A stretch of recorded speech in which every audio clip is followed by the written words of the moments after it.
Have you ever felt like you're pouring your whole heart into a relationship, but getting nothing back?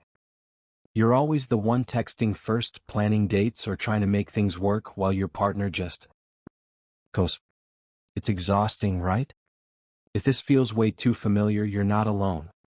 In this video, we're diving into why you keep ending up in one-sided relationships and, most importantly, how to stop. Let's get clear on what we're talking about.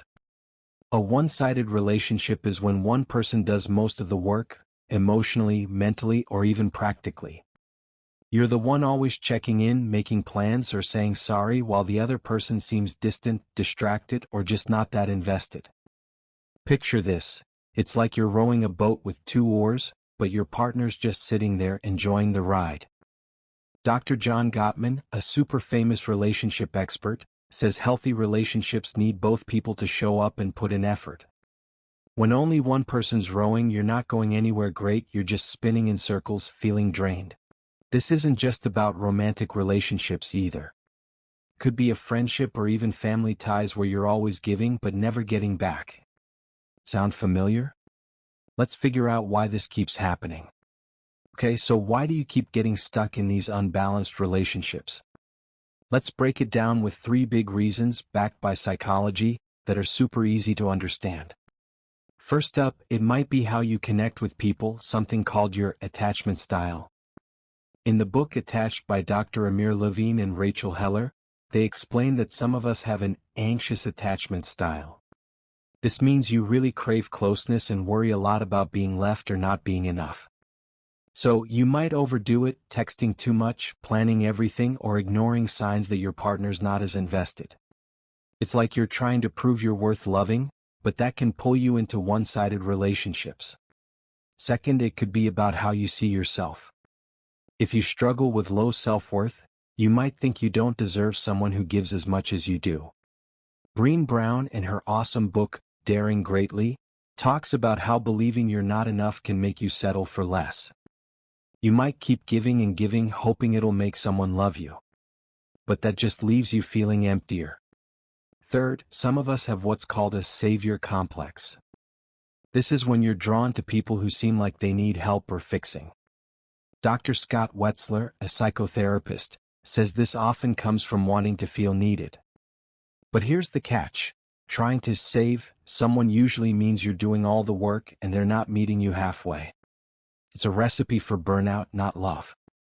Let's talk about what these one-sided relationships are doing to you. Spoiler, it's not just about feeling frustrated. Emotionally, it's like carrying a heavy backpack all day, you're worn out, lonely, and maybe even wondering, what's wrong with me? Psychologically, studies show these dynamics can lead to anxiety. Stress, or even depression. You might start doubting your worth, thinking you're not lovable. Then there's the practical side. You're spending so much time and energy on someone who's not giving back. That's time you could be using to chase your dreams, hang out with friends, or find someone who actually matches your effort. Here's the real kicker. Staying in these relationships doesn't just hurt your heart, it dims your spark. You're too amazing to let that happen. Alright, here's the part you've been waiting for. How to stop this cycle and start building relationships that feel good for both people. I've got 4 simple, powerful steps backed by experts that you can start today. First, you've got to know your worth. In Daring Greatly, Brené Brown says self-compassion is key. Treat yourself like you'd treat your best friend. Try this. Every morning, write down 3 things you love about yourself. Maybe it's your kindness, your sense of humor, or how you always show up for others. Over time, this helps you see you deserve someone who shows up for you too. Second, learn to set boundaries. Dr. Nedra Glover Tawwab, in her book, Set Boundaries, Find Peace, says boundaries aren't about being mean, they're about protecting your energy. For example, if you're always planning dates, say, "Hey, I'd love for us to take turns planning our time together." If they don't step up, that's a clue they're not ready for a balanced relationship. Third, stop brushing off red flags. If your partner never asks about your day, cancels plans last minute, or only talks about themselves, that's not potential, that's a pattern.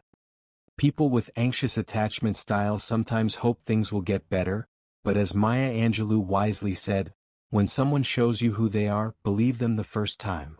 Trust their actions, not their promises. Finally, go for relationships where both people give and take.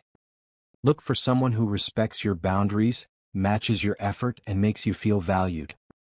It's not about finding someone perfect, it's about finding someone who's in it with you. A good partner doesn't leave you rowing that boat alone. You don't have to stay stuck in one-sided relationships. You're worth so much more than that. Start small, believe in yourself, set boundaries, and choose people who choose you back. If this video spoke to you, hit that like button, share it with a friend who needs it, and subscribe for more tips on building relationships that light you up. Drop a comment below. What's one thing you're going to do today to start breaking this cycle? I can't wait to hear from you.